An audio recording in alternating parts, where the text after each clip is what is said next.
से दस्तक देते हुए राष्ट्र में अपनी पहचान बनाने वाले इंजीनियर मिन्नत गोरखपुरी जी के लिए तो ढेर सारी तालियां बनती हैं। हमें समझ नहीं आ रहा तालियों को क्यों बैठा दिया गया।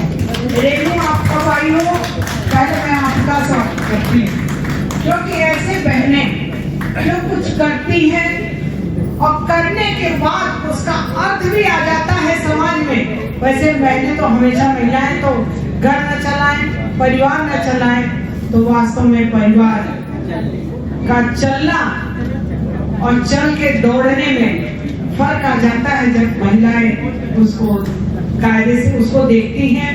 और उसके बाद महिलाएं जब आगे कदम बढ़ाती हैं, कदम बढ़ा के, और उनके अंदर की वैसे प्रतिभाएं सब में हैं, लेकिन कुछ अतिरिक्त प्रतिभाएं भी जिसमें रहती हैं और उन्हें संबल सहयोग परिवार का मिलता है, तो वो वास्तव में कुछ कर गुजरने की हैसियत रखते हुए ऐसे हमारी बहनों द्वारा, मैं तो बहनों द्वारा ही संचालित कहूंगी, क्योंकि हमारी बहन किरण पांडे जी और डॉक्टर सरिता सिंह जी जो इस कार्यक्रम की संयोजक है, मैं आपको बहुत बहुत शुभकामनाएं देती हूँ और आभार भी व्यक्त करती हूँ। आप लोगों ने मुझे आमंत्रित किया और आप लोग मार्गदर्शन करते रहिए। हमारे बीच में रसबिंदु जी का जो रस से टपकती शब्दों की श्रृंखला चलती है, मैं उनके साथ साथ सभी उपस्थित जितनी हमारी कवित्री बहनें आई हैं और उपस्थित सभी बहनों के साथ साथ उपस्थित सभी भाइयों का स्वागत करती हूँ। विशेष तौर से स्वागत करती हूँ अपने छोटे भाई डॉक्टर मनोज गौतम जी का, कि आप जब से बौद्ध संग्रहालय में आए हैं, आपने करता सब कुछ है।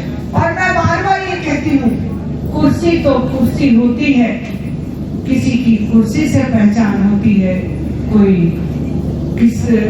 कुर्सी से पहचाना जाता है तो किसी के लिए कुर्सी पहचानी जाती है। बहुत बड़ी बात आपने कर दी। मनोज गौतम जी हैं हमारे बीच में, संगीत एकेडमी के सदस्य, हमारे भाई, जो एक वास्तव में भाई भोजपुरी का भाई नामक संस्था का आपने उसका शुरुआत किया और आज बहुत खुशी की बात है, शुभारंभ से मैं उसमें दीप प्रज्वलन के साथ में लगी रही और आज भी आपका वो दस्तक विश्व में भोजपुरी को एक पहचान बढ़ती चली जा रही है। भोजपुरी पहचान का नहीं, भोजपुरी के लिए खुद की पहचान एक जरूरत है। बस भोजपुरी का सम्मान करिए। अक्सर मैं आपको बता दूं, सामने ही बैठे हैं, जब कार्यक्रम में जाने पर तो इन लोगों का खड़ी बोली अगर किसी ने बोल दिया तो सबसे पहले टोकरे वाली में ही रहती है। लेकिन आपने मुझे बुलाया, आपका बहुत बहुत शुक्रिया। और आज के अवसर पर किरण पांडे के 2 पुस्तक हम लोग के हाथ में इस साल विमोचन भी हुआ है, शब्दांजलि और गुंज। मैं विश्वास करता हूं कि आपने अपनी लेखनी से जो इस किताब को स्वरूप दिया है, निश्चित रूप से हम सबके लिए उपयोगी होगा। ये गुंज, गुहार आत्मसम्मान की गूंज, क्योंकि गूंज ही बड़ा दिखाई दे रहा था मैं तो मैं आपको बहुत बहुत इसके लिए बधाई देता हूँ, शुभकामनाएं देता हूँ कि आपने इस किताब को एक अच्छा स्वरूप दिया है और निश्चित रूप से हम सब के लिए उपयोगी होगा। इसी शुभकामनाओं का आप सबका एक बार पुनः हार्दिक गिर गया है रपट रास्तों में कोई, उठा सकूं ऐसा किरदार रखता हूँ। और कभी अल्लाह से देखेंगे, कभी किसी ख्याल से मैं डर जाऊं, कभी किसी ख्याल से मैं डर जाऊं, ऐसा नहीं हवलदार रखता हूँ, ऐसा नहीं हवलदार रखता हूँ। तीर तरकश में तलवार रखता हूँ, नाव मासी में पतवार रखता हूँ।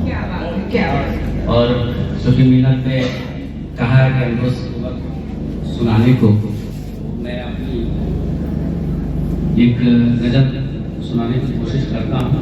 पसंद आएगा तो मैं चाहूँगा तालियों से जरूर नवाजिएगा। स्वागत है। बहुत ही छोटी बहन की गजल है।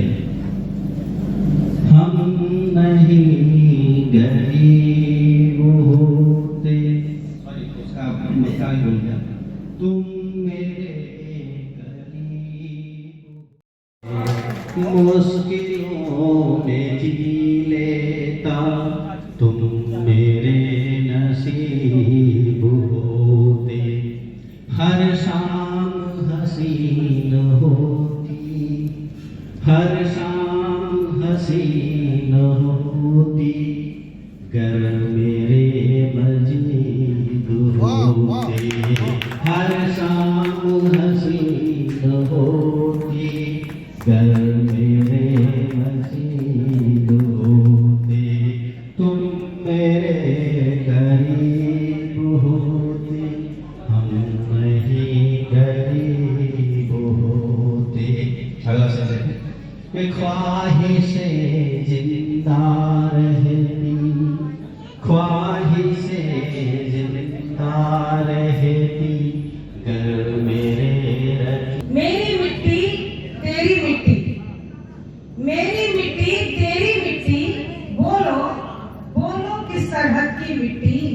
अम्मा की पथराई आंखें, बहना की बर्फाई आंखें, बाबा तरसे अपने लाल को, आंखों में भर के सवाल को। मेरी मिट्टी तेरी मिट्टी, बोलो किस सरहद की मिट्टी। अम्मा की पथराई आंखें, बहना की बर्फाई आंखें, बाबा तरसे अपने लाल को, आंखों में भर के सवाल को। ऐसी पत्थर में परिवर्तित होती, किसकी मिट्टी आज है पत्थर में परिवर्तित होती, किसकी मिट्टी आज है रोती। कौन गया ये बांट के मिट्टी, कौन गया ये बांट के मिट्टी, कि ये तेरी मिट्टी ये मेरी मिट्टी, मेरी मिट्टी तेरी। क्या बात है, क्या बोलो किस बहुत आगे के बंद में देखिएगा, इस मिट्टी में हम थे खेले। यकीन मानिए इसी मिट्टी में हम और आप खेले हैं। इस मिट्टी में हम थे खेले, गुल्ली डंडा और गुलेले। मिट्टी के मटके से कैसी सौंधी सौंधी खुशबू आती। अजी थके हारे के जब भी आते, रजिया बाजी प्यास बुझा। क्या बात है, क्या मन को छूती हुई। इस मिट्टी में हम थे खेले, गुल्ली डंडा और गुलेले। मिट्टी के मटके से कैसी सौंधी सौंधी खुशबू आती। अजी थके हार के जब भी आते, रजिया बाजी प्यास। क्या बात है, क्या बात। धर्म कोठी मुनिया छोटी तड़प रही है अहमद चाचा से मिलने को। अजी नजमा के पैगाम तरसते अपने केशव के कहने को। कौन गया ये बांट के मिट्टी, कौन गया ये बांट के मिट्टी, कि ये तेरी मिट्टी ये मेरी मिट्टी, मेरी मिट्टी। बोलो की बहुत आखिरी बंद में मैं सभी की आवाज चाहूंगी कि मिट्टी के दामन पे लिख दो, लिख दो यारो लिख दो। मिट्टी के दामन पे लिख दो, अगर नहीं लिखे तो देर हो जाएगी। सवेरा थम जाएगा, अंधेरा रुक जाएगा, तो क्या करें हम। मिट्टी के दामन पे लिख दो, मिट्टी से ही शब्द सुनहरे रेखाओं में अंकित करके नहीं लगाओ इस पे पहले। मिट्टी के दामन पे लिख दो, मिट्टी से ही शब्द सुनहरे रेखाओं में अंकित करके नहीं लगाओ इस पे पहरे। रात से मिट्टी भीग रही है, फिर भी मिट्टी सूख रही है। क्या बात है, क्या बात। आपकी तालियां बजती रहनी चाहिए, इतनी अच्छी अपनी मिट्टी की। रात से मिट्टी भीग रही है, फिर भी मिट्टी सूख रही है। अब भी क्या ये समझ नहीं है किसकी अजमत लूट रही है। लिख में जो अब आखिरी चिट्ठी, लिख में जो अब आखिरी चिट्ठी, कि यही तेरी मिट्टी यही मेरी मिट्टी, मेरी मिट्टी मेरी मिट्टी मेरी मिट्टी तेरी। बोलो किस सरहद की, उसी मिट्टी की हम फैली हुई।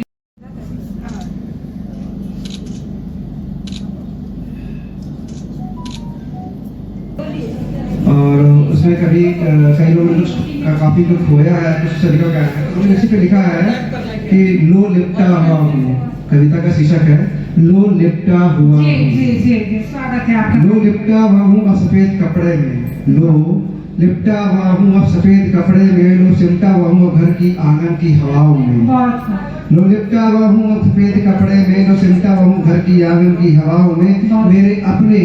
मेरे अपने चीख चीख कर मेरे ना होने का मुझे एहसास दिला रहे क्या हैं। बात है, क्या मेरे अपने चीख चीख कर मेरे ना होने का मुझे एहसास दिला रहे हैं, और मुझे मेरे ही खोए हुए अपनों से अब मिला रहे हैं, और मुझे मेरे ही खोए हुए अपनों से अब मिला रहे हैं।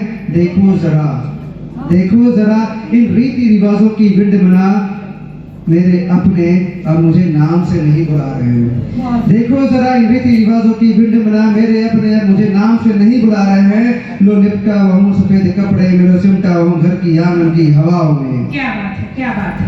बड़ी अजीब सी व्याकुलता है, बड़ी अजीब सी व्याकुलता है अपनों की चीख जो सुनाई देती है मुझे कानों में। बड़ी अजीब सी व्याकुलता है अपनों की चीख जो सुनाई देती है मुझे कानों में। मेरी अपनी ही चीख अब खो सी गई है मेरी आंगन की हवाओं में। क्या? मेरी अपनी ही चीख अब खो सी गई है मेरी आंगन की हवाओं में। रो रही है हर वो आंखें अब, क्या बात है। रो रही है हर वो आंखें अब जिन्होंने हमें कभी सहाया नहीं। देखो जरा कितनी व्याकुलता पूर्वक अब ढूंढ रही हैं वो आंखें जिन्होंने हमें कभी भुलाया नहीं। बहुत खूब। देखो जरा कितनी व्याकुलता पूर्वक अब ढूंढ रही हैं वो आंखें जिन्होंने हमें कभी भुलाया नहीं। लो लिपटा हूँ सफेद कपड़े में, सिमटा हूँ घर की आंगन की हवाओं में। बहुत खूब। लेटा हूँ अब मैं अपने ही आंगन में, लेटा हुआ हूँ अब मैं अपने ही आंगन में। रो रो के भीगी हुई है हर आंखें और उनके ही हाथ लगे हैं मुझे नहलाने में। बहुत सुंदर। रो रो के भीगी हुई है हर आंखें और उनके ही हाथ लगे हैं मुझे नहलाने में। बड़े प्यार से सब लगे हैं मुझे सजाने में, बड़े ही प्यार से सब लगे हैं मुझे सजाने में। सब परेशान हैं थे हैरान थे मुझे लेटा दे, सब परेशान थे हैरान थे मुझे लेटा दे और लगे थे मुझे जगाने में, और लगे थे मुझे जगाने में। मेरे अपने ही अब कह रहे हैं, मेरे अपने ही अब कह रहे हैं क्यों देर कर रहे हैं उसको ले जाने में। क्या बात। मेरे अपने ही अब कह रहे हैं क्यों देर कर रहे हो उसे ले जाने में। लो लिपटा हूँ सफेद कपड़े में, लो सिमटा हूँ घर की आंगन की हवाओं में। आगे की लाइन लेके गए। सत्य को उजागर करती हुई। बहुत सुंदर। अब उठे हुए हैं कई हाथ मुझे अपने कंधों पर टिकाने में। अब उठे हुए हैं कई हाथ मुझे अपने कंधों पर टिकाने में। बड़ी तेजी से अपनों ने पग को बढ़ाया है, बड़ी तेजी से अपनों ने पग को बढ़ाया है मेरी अंतिम यात्रा ले जाने में, मेरी अंतिम यात्रा ले जाने में। बड़ी ही व्याकुलता पूर्वक। बहुत सुंदर, बहुत सुंदर, बहुत सुंदर। बड़े ही व्याकुलता पूर्वक मेरे ही अपने लगे हैं मुझे जगाने में, बड़े ही व्याकुलता पूर्वक मेरे अपने ही लगे हैं मुझे जगाने में। लो लिपटा हूँ सफेद कपड़े में, लो सिमटा हूँ घर की आंगन की हवाओं में। बहुत सुंदर, बहुत सुंदर। ऐसी आगे कड़ी में भी कुछ चंद दिन पहले एक छोटा सा टॉपिक ले रखा था हमने कि हमारे घर के बगल एक जो है एक परिवार में बच्चा पैदा हुआ था तो कुछ किन्नर आए हुए थे, किन्नर लोग आए हुए। एक ऐसा समाज है जो हमने कभी सभी ने इसको नजरअंदाज किया है। तो किन्नर पे क्या लिखा था कि मैंने भी जन्म लिया है माँ तेरी कोख से, मैंने भी जब जन्म लिया माँ की कोख से। जन्म लेते ही मैंने भी चीख लगाई थी जब पैदा हुआ माँ की कोख से। खड़े बाहर कमरे के पिताजी के स्वर निकले, खड़े बाहर कमरे के पिताजी स्वर निकले कि क्या हुआ। लक्ष्मी जी का प्रवास हुआ या श्री गणेश जी का आगमन हुआ, लक्ष्मी जी का प्रवास हुआ या श्री गणेश जी का आगमन हुआ। घबराई और सहमी स्वर में माँ ने बोला, घबराई और सहमी स्वर में माँ ने बोला ये तो दोनों का मिश्रण है जिसने जन्म लिया हमारी कोख से, ये तो दोनों का मिश्रण है जिसने जन्म लिया हमारी कोख से। उसकी भी मैं असहमा असमर्थ होके बस देख रहा था माँ को, मैं असहमा असमर्थ होके देख रहा था बस माँ को।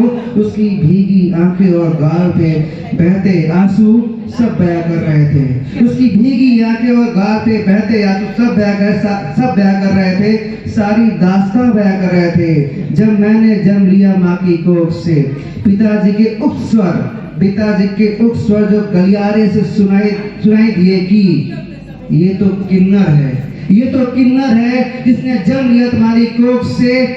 विचलित आंखें, जब माँ के हाथ की बात है, विचलित आंखें और कांपते हाथ ने जब और जैसे थामा मुझे। विचलित आंखें और कांपते हाथ में जब और जैसे थामा मुझे। तब मेरी घबराई आंखों ने माँ से पूछा, क्या इतना ही बुरा हूँ या बुरी हूँ मैं माँ? क्या इतना ही बुरा हूँ या बुरी हूँ मैं माँ कि जिसने जन्म लिया तुम्हारी कोख से? पिताजी के चीखते स्वरों ने तो नाम दिया है मुझे किन्नर का। पिताजी के चीखते स्वरों ने नाम तो दिया है मुझे किन्नर का। तूने किस नाम से नवाजा है मुझे, इसने रोते बिलखते चीखते जन्म लिया तुम्हारी कोख से? हाँ हाँ हूँ किन्नर मैं, हाँ हूँ किन्नर मैं, जो तुम्हारे घर की खुशियों की गूंज हम पहुंचाते हैं हर घर में। जो तुम्हारे घर की गूंज, खुशियों की गूंज हम पहुंचाते हैं हर घर में। जिसने जन्म लिया तुम्हारी कोख से, जिसने जन्म लिया तुम्हारे घर की लक्ष्मी की कोख से। धन्यवाद।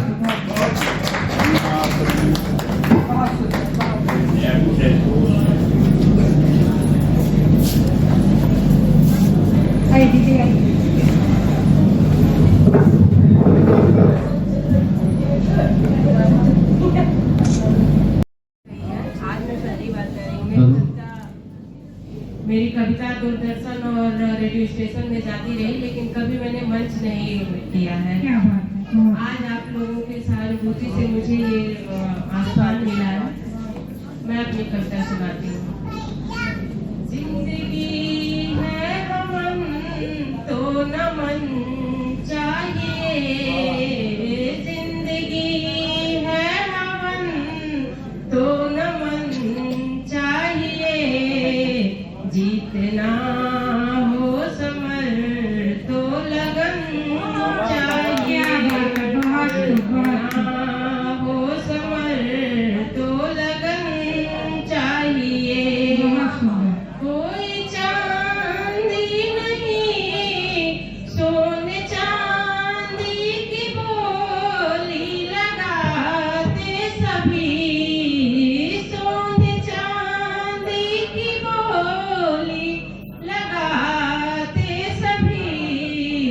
कोई ये तो कहे कि दुल्हन चाहिए, कोई ये तो कहे कि दुल्हन चाहिए, जीतना है समर तो लगन चाहिए। कोई जन्नत नहीं कोई सोहरत नहीं, कोई जन्नत नहीं कोई सोहरत नहीं, मुस्कुराते चमन सा वतन चाहिए, मुस्कुराते चमन सा वतन चाहिए, जीतना हो समर तो लगन चाहिए। मर के भी ख्वाहिशें खत्म होती नहीं, मर के भी ख्वाहिशें खत्म होती नहीं, बाद मरने के भी तो कफन चाहिए, बाद मरने के भी तो कफन चाहिए, जीतना हो समर तो लगन चाहिए, जीतना हो समर तो लगन चाहिए। बहुत सुंदर, बहुत सुंदर, बहुत सुंदर। पंखों को अपने परवाज़ देना सीख लो, ख्वाबों को अपने अंदाज देना सीख लो। पंखों को अपने परवाज़ देना सीख लो, ख्वाबों को अपने अंदाज देना सीख लो। हारना बहुत आसान है कठिनाइयों से, हारना बहुत आसान है कठिनाइयों से, मुस्कुराकर हर चुनौतियों को आवाज देना सीख लो। मैं अर्चना का हार्दिक स्वागत करती हूँ। भैया थोड़ा सा आगे सट जाइए भैया। मैं भी आ जाता हूँ भाई, कहेंगे कि हमारे साथ गणित साथ हो रहा है। आ जाओ।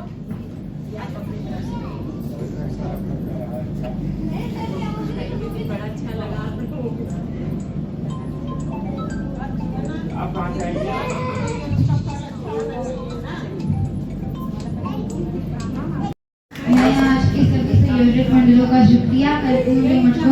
मुझे एक मंच दिया।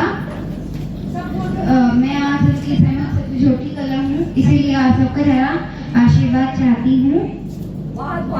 मैं आप सबके समक्ष रश्मि अति प्रस्तुत करने जा रही हूँ। दो न्याय अगर तो आधा दो, पर इसमें भी यदि बाधा हो तो दे दो केवल कांचना। रखो अपनी धरती राम, हम वही खुशी से खाएंगे, परिजन परस्त ना उठाएंगे। दुर्योधन वह भी दे न सका, आशीष समाज के ले न सका। उल्टे हरि को मारने चला जो साथ चला। जब नाश मनुष्य पर छाता है, पहले विवेक मर जाता है। हरि ने भीषण हुंकार किया, अपना स्वरूप विस्तार किया। दगमग दिग्गज डोले, भगवान कुपित होकर बोले। जंजीर बड़ा करता है मुझे, हाथ दुर्योधन मान मुझे। एक वचन धरती का मूल्य ना पहचाना, मैं भी अब जाता हूँ, अंतिम संकल्प सुनाता हूँ। याचना नहीं अवरण होगा, जीवन जयातिकरण होगा। घबराएंगे न छत निकल, बरसेगी मुंह पर वही प्रखर। पंछी स्नान का डोलेगा, विकराल द्वार खोलेगा। दुर्योधन रण ऐसा होगा, वे कभी नहीं जैसा होगा। भाई पर भाई टूटेंगे, विश्वास टूटेंगे। भाई शिकार सुख लूटेंगे, सौभाग्य मनुष्य के फूटेंगे। आखिर तू भूषा ही होगा, हिंसा का पर्दा ही होगा, हिंसा का पर्दा ही होगा।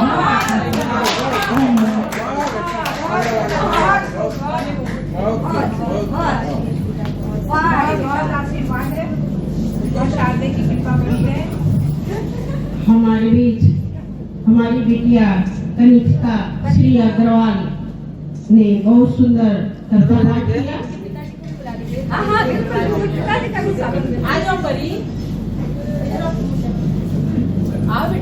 ईश्वर, मैंने कहा तुम बड़े प्रबुद्ध श्रोता हो। उसने कहा मैं प्रबुद्ध श्रोता नहीं हूँ, मैं माइक लेने आया हूँ, माइक का आपका इंतजार कर रहा हूँ, माइक रखे तब मैं चलूँ। अब चलिए मैं ऐसा विषय पर आता हूँ। अब मुझको कोई साल उड़ाता है तो मुझे साली याद आ जाती है। और समझिए कि जब कोई साली अपने जीजा को जीजा कहती है या जीजा जी कहती है तो उसका रोम रोम जो है खड़ा हो जाता है। और इस दुनिया में भाग्यशाली वही है जिसके भाग्य में साली हो। भाग्यशाली वही है जिसके भाग्य में साली हो। आप लोग क्यों हंस रही हैं? लगता है नाश्ता कर रही हैं। और जिसकी एक सालियां से ज्यादा है वो सौभाग्यशाली होता है। और दुर्भाग्यशाली कौन होता है? जिसके एक भी शादी नहीं है। अब मालूम नहीं आप लोग किसमें हैं किसमें नहीं है। अब असल विषय पर आइए, कविता सुनिए। ये कविता का नाम है साली आंदोलन।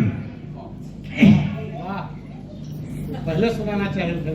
काश मेरी भी साली होती, काश मेरी भी साली होती, गोरी या फिर काली होती। काश मेरी भी साली होती, गोरी या फिर काली होती।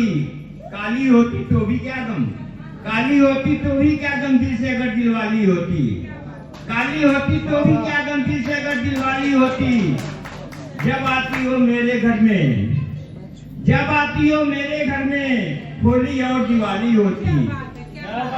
जब आती हो मेरे घर में, कुल्लू और मनाली होती।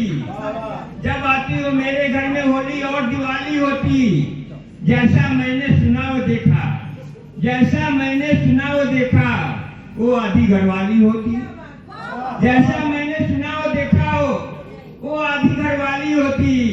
काश किसी का जीजा होता, काश काश किसी का जीजा होता, काश मेरे भी साली होती। काश किसी का जीजा होता, काश मेरी भी साली होती। तो एक हाथ में बीवी होती, एक हाथ में बीवी होती और एक हाथ में साली होती। एक हाथ में बीवी होती, एक हाथ में साली होती। इसका उपाय क्या है? उपाय भी बताता हूँ मैं।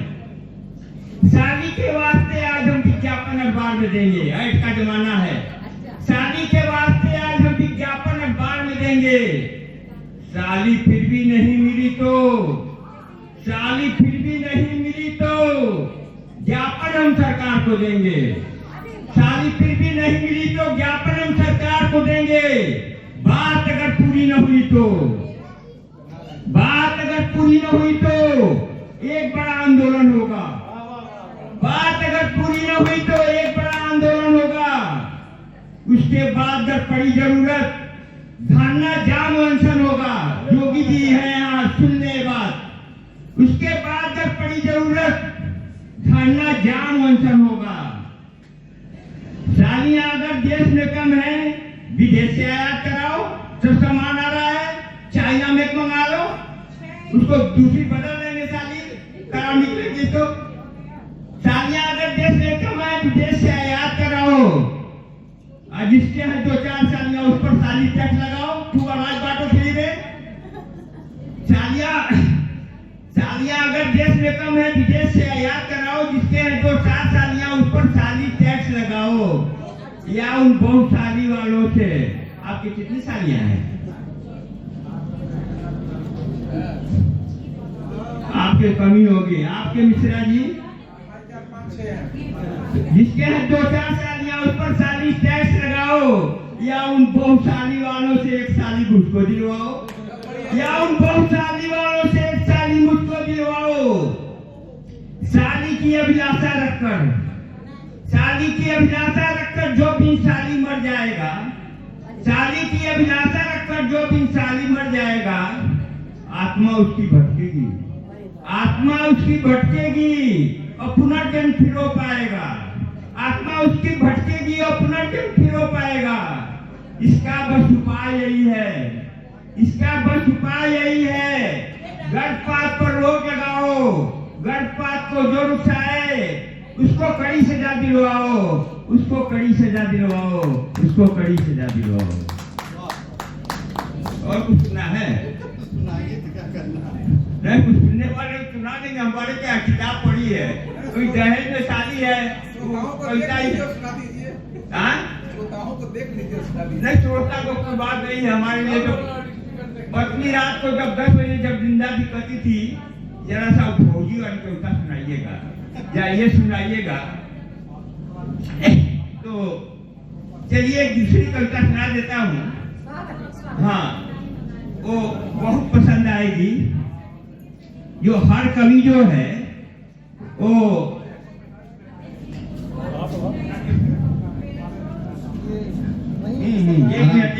एक मिनट जरा सा समय दीजिए। वो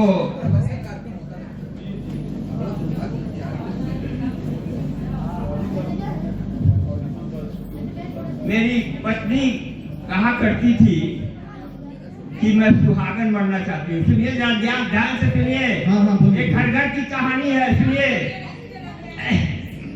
यूं तो कवि मशहूर हूँ, पर घर में मजदूर हूँ, पर घर में मजदूर हूँ।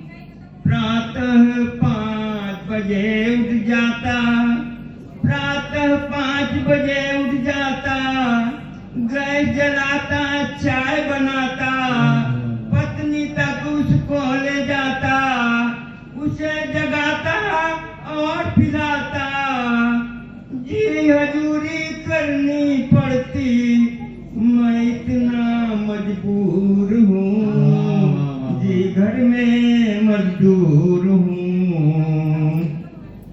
उसको बाजार में ले जाता, उसको बाजार में ले जाता, गहने कपड़े भी दिलवाता, अच्छे होटल में फिर जाता, जो कहती हो उसे खिलाता।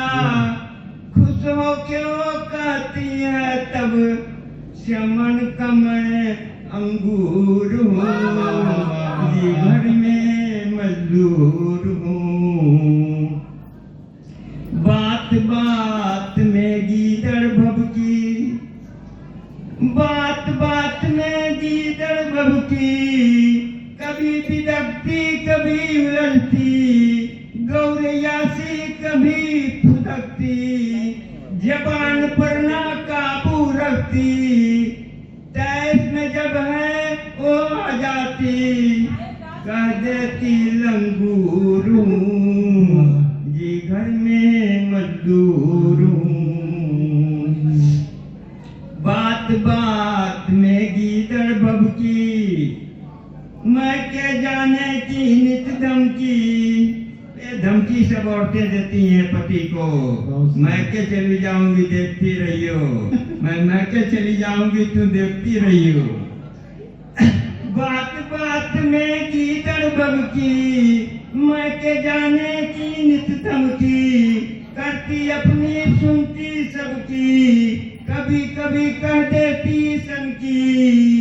ठंडक में भी हूँ तपता, जो होटल का तंदूर हूँ, ये घर में मजदूर हूँ। अब आखिरी पैरा में लाइन, पतिव्रता का धर्म निभाती, पतिव्रता का धर्म निभाती, थक जाने पर बदन दबाती, कितना भी मैं मना करूं पर चौथ के व्रत से बाहर न आती, कहती है वो मैं तो उसके माथे का सिंदूर हूँ, जी घर में मजदूर हूँ, मैं इतना मजबूर हूँ। बहुत अच्छा, बहुत बहुत धन्यवाद, आपने इतना समय दिया। और आज जो कवि सम्मेलन हुआ और कवि सम्मान समारोह हुआ, तो इसका एक मुख्य उद्देश्य क्या था? इसका मुख्य उद्देश्य था साहित्य को बढ़ावा देना, और जो आभासी दुनिया है जहां हम नित्य सृजन करते हैं उसको बहुत सारे लोग नहीं देख पाते, नहीं पढ़ पाते हैं, उसको मुख्य धरातल पर लाकर और जन जन की आवाज तक पहुंचाना और सबको मुखरित करना, यह मेरा आज के अधिवेशन का मुख्य उद्देश्य था। थोड़ा सा संस्था के बारे में शॉर्ट बता दीजिए, कब से ये संस्था चल रही है? ये हिंदी साहित्य परिवार महाराजगंज के आदरणीय अली अंसारी जी संस्थापक हैं, वो इस समय बाहर नौकरी में है। ये संस्था 2021 में 22 अप्रैल को स्थापित की गई। एक हिंदी को सुदृढ़ और हर विधा में लिखने के संज्ञान को ध्यान में रखते हुए कि उस समय कोरोना काल था, जब इसकी स्थापना हुई कोरोना काल था और बहुत विषम परिस्थितियां थी, हर कोई घर में कैद था और मुझे लगता है उस समय एक मानसिक उत्पीड़न की परिस्थितियां थी कोरोना काल के चलते। उस समय हम लोगों ने अपने समय को कैसे गुजारे इसके लिए इस मंच की स्थापना की और हम कुछ ही लोग इससे 100-150 होते आज 22 अप्रैल को दूसरा साल मेरा पूरा होगा। उसके पहले हम लोग 17,000 की संख्या तक पहुंच चुके हैं और बहुत दूर दूर से विदेशों से भी बहुत सारे लोग जुड़े हुए हैं। लाइव प्रसारण होता है, हर विधा में यहाँ पे लेखन होता है, प्रकाशन का काम होता है, हर तरह से यहाँ पे साहित्य को बढ़ावा देने का और एक अच्छे संस्कार को समाज में लाने की कोशिश हमारे पैनल से जुड़े, हिंदी साहित्य परिवार पैनल से जुड़े और मेरे पटल पे जो भी कलमकार जुड़े हुए हैं उन सब का उद्देश्य मात्र एक ही होता है कि समाज में अच्छे रूप को सृजित किया जाए। ये तो एक बहुत अच्छी बात है। इसलिए आज की जो युवा पीढ़ी है या फिर जो बच्चे हैं आधुनिक चीजों की तरफ बढ़ रहे हैं और आप लोग जो है साहित्यिक हिंदी की तरफ बढ़ावा दे रही हैं और ये कवि सम्मेलन करवाना, ये सब चीजें बहुत अच्छी है। इसके लिए हम लोग मीडिया की तरफ से आपको बहुत बहुत धन्यवाद देते हैं। बहुत साधुवाद देते हैं। 2 शब्दों में इस बात को कहना चाहूंगी कि जो जैसा कि दीदी ने कहा, हम चारों महिलाएं, हमारे साथ प्रेमलता रसबिंदु जी, विभा प्रकाश जी और किरण पांडे जी और मैं, हम चारों लोग मिले। हम लोग का उद्देश्य यही था, चूंकि स्त्रियां घर में प्रताड़ित होती हैं या जो नहीं भी प्रताड़ित है उनके पास भी जिम्मेदारियां इतनी सारी हैं कि वो अपने शौक नहीं पूरे कर पाती हैं। और लेखन का एक ऐसा शौक होता है कि अच्छे अच्छे लेखकों के भाव जो हैं वो डायरी में सीमित रहते हैं और डायरी में ही वो भाव मर जाते हैं। तो ऐसी कलमकारों को, ऐसी लेखनियों को जो केवल लेखन तक सीमित है, डायरी में सीमित है, उन सबको एक मंच दिलाने का हम लोगों का ये उद्देश्य था। और 5 वर्ष पहले जो सपना देखा गया था, ये गौरव साहित्य संस्थान डॉक्टर संजय निराला सर हमने 2019 में इस स्वप्न को देखा था और उसी समय इस मंच की स्थापना हुई। तब से लगातार ये 5वां वर्ष है हम लोगों का और सभी कार्यक्रम बहुत सफल रहे। 4 पंक्तियों में इस बात को रखना चाहूंगी मैं, देखिएगा कि करे मजूरी खून बहाए जनता और किसान, करे मजूरी खून बहाए जनता और किसान, और रोज मुफ्त का माल उड़ा के नेता बने महान, रोजी रोटी भी हिस्से की मिले यही दरकार, हाय वंचित स्व अधिकारों से है जो दावेदार।